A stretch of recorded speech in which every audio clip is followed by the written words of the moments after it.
Здравейте! Ще рисувам стена. Тази зад мен.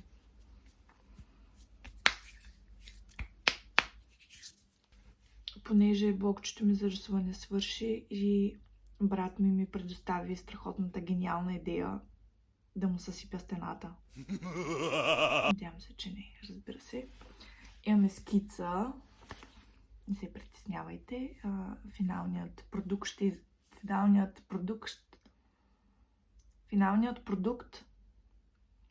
ще изглежда по-добре.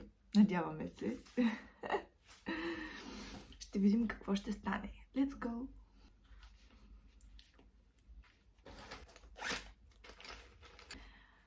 Сега е момента да спомена и мисля, че е очевидно, но за пръв път рисувам стена. Нямам представа дали скицирането с молив ще помогне.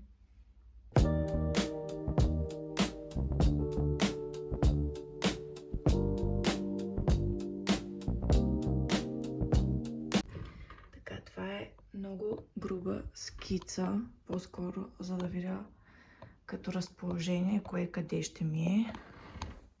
Като перспектива, дали съвпада с стената. Ето тук може да видите, това е рибата, тук ще е лодката, така. Всичко е разположено както трябва.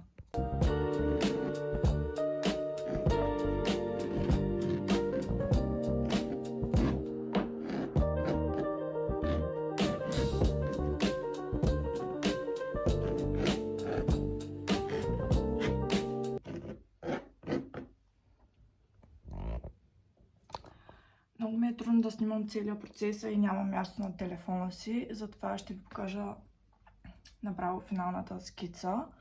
За сега съм направила като разположение кое къде да е, но то въобще не се вижда. Чакайте да обърна. Ето тук е рибата, лодката. Тук ще е палатката с огъня. Тук е планината. Това ще е нощно небе. Тук са дърветата, които сега започвам да правя финалната скица. До сега беше само като разположение.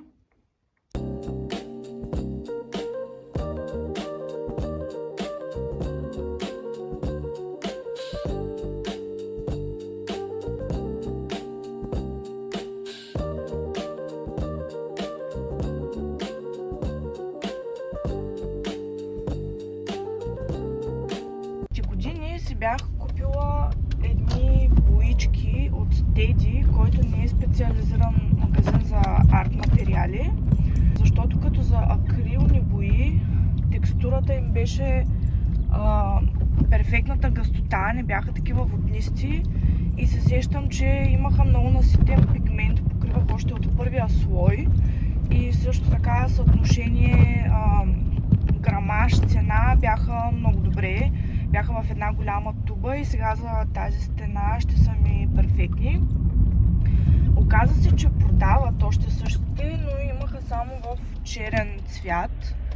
И си взех черно, пак ще ми свърши добра работа. Другите цветове, които си взех, пак бяха в сравнително големи тубички. Така че, да.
Вижте колко по-гъста е.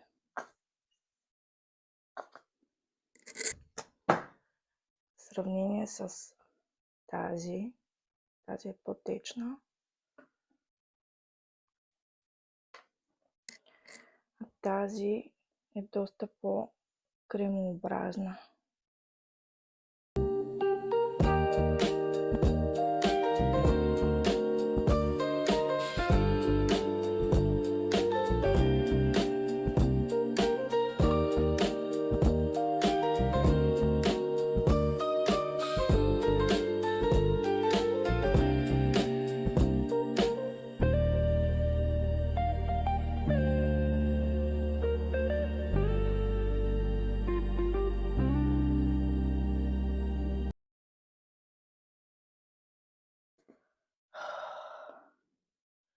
Значи, брат ми, като гледаш това, дължиш ми един масаж, защото врата ми му се разказа играта, докато го нарисувам това на високото.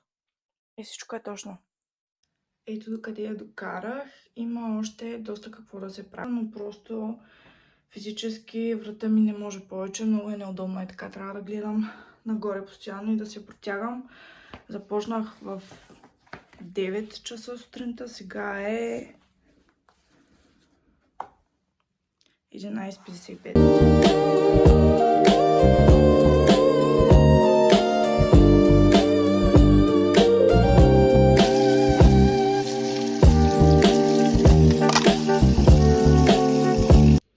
Вижте колко сладко. Брат ми е купил подарък. Акрилни маркери. Аз толкова много исках такива. Това е много миличко. Трябва да ги пробвам. Веднага.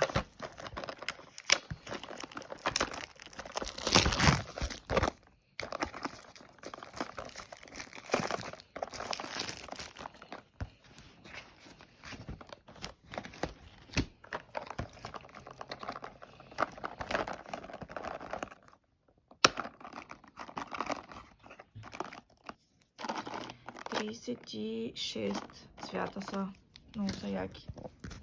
Много ми харесва, защото с маркерите, които имам, когато рисувам и после продължавам надолу, тук средата винаги остава огромна следа. Тук е почти незабележима. Това е готиното на акрилните маркери. Сливат се много добре. Ето, мога да почвам от тук и няма следа. Страхотни са.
Тази филия смятам да я намажа с масло домашен мед.